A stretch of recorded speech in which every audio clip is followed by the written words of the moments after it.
अखिलेश यादव ने योगी के कैबिनेट मंत्री की चुटकी ली। एक प्रेस कॉन्फ्रेंस के दौरान अखिलेश ने ओम प्रकाश राजभर पर कसा तंज। अखिलेश और ओम प्रकाश राजभर के बीच छिड़ी जुबानी जंग। अखिलेश बोले, ओम प्रकाश राजभर का नाम ओपी रात भर। अखिलेश के इस बयान के बाद राजभर का भी आया बयान। चलिए आपको बताते हैं। उत्तर प्रदेश की राजनीति में एक बार फिर तीखी बयानबाजी देखने को मिली है। समाजवादी पार्टी के प्रमुख अखिलेश यादव ने लखनऊ में एक प्रेस कॉन्फ्रेंस के दौरान गोरखपुर में चल रहे विरासत गलियारा प्रोजेक्ट को लेकर बीजेपी सरकार पर गंभीर आरोप लगाए हैं। अखिलेश यादव ने कहा कि गोरखपुर में लोगों के मकान और दुकानें जबरन हटाई जा रही है और स्थानीय लोगों को डरा धमकाकर सहमति पत्र भरवाए जा रहे हैं। अखिलेश यादव ने तंज कसते हुए कहा कि गोरखपुर में गोरख धंधा चल रहा है। अगर वहां के लोगों ने राज खोल दिए तो विरासत गलियारा की जगह हिरासत गलियारा बंद पड़ेगा। वहीं इसी मौके पर अखिलेश यादव ने यूपी सरकार के कैबिनेट मंत्री और सुहेलदेव भारतीय समाज पार्टी के मुखिया ओम प्रकाश राजभर पर भी जमकर निशाना साधा। अखिलेश यादव ने कहा कि उनका नाम ओपी राजभर नहीं, ओपी रातभर होना चाहिए, जो रात भर दल बदलने के बारे में सोचते रहते हैं। अखिलेश यादव का यह बयान सियासी हलकों में चर्चा का विषय बन गया। उन्होंने यह टिप्पणी विपक्षी एकता और सत्ताधारी गठबंधन की खींचतान के संदर्भ में कही। आपको बता दें कि ओपी राजभर अक्सर अपने बयानों और राजनीतिक रुख के कारण सुर्खियों में बने रहते हैं। कभी सपा के साथ तो कभी बीजेपी के करीब नजर आने वाले राजभर को लेकर विपक्षी दलों में असहजता बनी रहती है। अखिलेश यादव का यह बयान ऐसे वक्त पर आया है जब राज्य की राजनीति में गठबंधन की रणनीतियों को लेकर चर्चाएं तेज है। वहीं अखिलेश यादव के इस बयान के बाद ओम प्रकाश राजभर ने भी सपा मुखिया अखिलेश यादव को बड़ा चैलेंज दिया है। इतना ही नहीं, राजभर ने बातों बातों में यह तक कह दिया कि जब तक एनडीए के साथ सुभाषपा है तब तक समाजवादी पार्टी सत्ता में आने के सपने भी नहीं देखे। एक्स पर पोस्ट करते हुए राजभर ने कहा कि सुभाषपा सत्ता का दरवाजा है, उसी दरवाजे से श्री अखिलेश यादव जी सत्ता में घुसने के लिए परेशान है।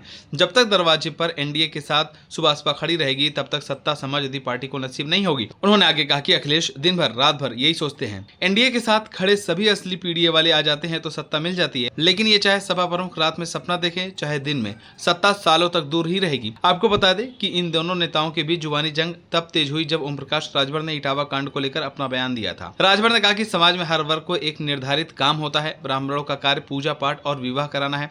ऐसे में यदि यादव समुदाय के लोग कथावाचक या पूजा पाठ जैसे काम करते हैं तो यह दूसरों के अधिकार में दखल माना जाएगा। ओपी राजभर ने आगे आरोप लगाया कि कुछ लोग दो आधार कार्ड बनवाकर दूसरों के हक छीनने की कोशिश कर रहे हैं। उन्होंने कहा कि हर समाज को अपने हिस्से का काम करना चाहिए, यादव को भी अपने पारंपरिक काम पर ध्यान देना चाहिए और दूसरों के क्षेत्र में हस्तक्षेप नहीं करना चाहिए, यही सामाजिक संतुलन के लिए जरूरी है। राजभर के इस बयान के बाद अखिलेश यादव ने एक प्रेस कॉन्फ्रेंस की। इस दौरान अखिलेश यादव बीजेपी पर भड़के नजर आए। साथ ही अखिलेश यादव ने अपनी प्रेस कॉन्फ्रेंस में दावा किया कि जहां भी जमीन दिखाई दे रही है वहां भाजपा के लोग कब्जा कर रहे हैं।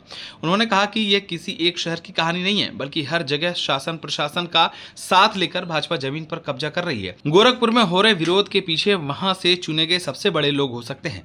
अखिलेश यादव ने सवाल उठाया कि जब आखिरी बजट बचा है तब यह गोरखपुर के लिए विरासत गलियारा बनाने का काम कर रहे हैं। उन्होंने इसे गोरख धंधा बताते हुए दोहराया है कि अगर गोरखपुर वालों ने राज खोल दिए तो वहां विरासत गलियारा की जगह हिरासत का गलियारा बनाना पड़ेगा। अखिलेश यादव ने भाजपा को चुनावी नतीजों पर भी घेरा। उन्होंने कहा कि अयोध्या और प्रयागराज में भाजपा हारी है, बनारस में हारते हारते बची है और अब अगला नंबर मथुरा और गोरखपुर का है। अखिलेश यादव ने आगे कहा कि मुख्यमंत्री ने सबसे पहले गोरखपुर के लिए जो घोषणा की थी, उन्होंने कहा था कि गोरखपुर में मेट्रो बनाएंगे। दिल्ली की 11 साल और इस सरकार के 9 साल पूरे होने जा रहे हैं, न झांसी में मेट्रो बनी है और न ही गोरखपुर में मेट्रो बनी है। अखिलेश ने यह भी कहा कि लखनऊ में बैठकर ये लोग यही प्लान करते हैं कि कैसे अपने गांव जिले में जमीन कब्जा की जाए। उन्होंने बुलडोजर को अन्याय का प्रतीक बताया। अखिलेश यादव ने अंत में कहा कि वे दोनों नेताओं से कहेंगे कि वे गोरखपुर के डीएम और एसएसपी पर लिखित कार्रवाई की मांग करें। उन्होंने स्पष्ट किया कि किसी विकास के खिलाफ नहीं है, लेकिन जिनकी दुकान और मकान जा रही है और जो लोगों को डरा धमकाकर कब्जा लिया जा रहा है वे उसके विरोधी हैं।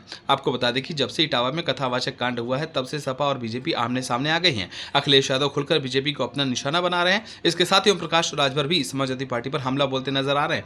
फिलहाल ये राजनीति है, यहाँ पर आरोप प्रत्यारोप देखने को मिलता रहता है। आप सभी को क्या लगता है अखिलेश यादव को लेकर, आपकी क्या राय है, हमें कमेंट कर जरूर बताएं। अगर आप नए हैं तो हमारे चैनल को सब्सक्राइब करें।